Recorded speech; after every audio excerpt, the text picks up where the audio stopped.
ঢাকার এক ব্যস্ত এলাকায় ছোট এক স্কুল পড়ুয়া ছেলে রাকিব প্রতিদিন স্কুলে যেতে যেতে রাস্তার ধারে খাবার কেনে। প্রতিদিনই সে একটা করে পানির বোতল কিনে ফেলে দেয় ড্রেনের পাশে। সেদিনও তার ব্যতিক্রম হয়নি, কিন্তু সেদিন একটু অন্যরকম কিছু ঘটল। রাতের বেলা রাকিব ঘুমিয়ে পড়ার পর হঠাৎ সে এক স্বপ্ন দেখতে লাগলো। সে স্বপ্নে দেখতে পেল সেই প্লাস্টিকের বোতলটি কথা বলছে। তুমি কেন আমাকে ফেলে দিলে?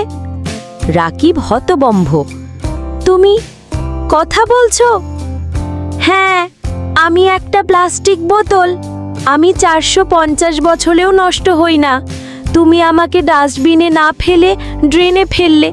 এখন আমি জলাবদ্ধতার কারণ হব। আমি মাছদের পেটে ঢুকব, নদীর ধারা বন্ধ করব, তোমাদের ভবিষ্যৎ ধ্বংস করব। রাকিব ভয় পেয়ে যায়। সে দেখতে পায় তার এলাকার রাস্তাগুলো প্লাস্টিকে ভরে গেছে, ড্রেনগুলো বন্ধ হয়ে গেছে। পানির উপচে পড়া বন্যায় স্কুল বন্ধ, মানুষ ভোগান্তিতে। তার মা পানির অভাবে অসুস্থ।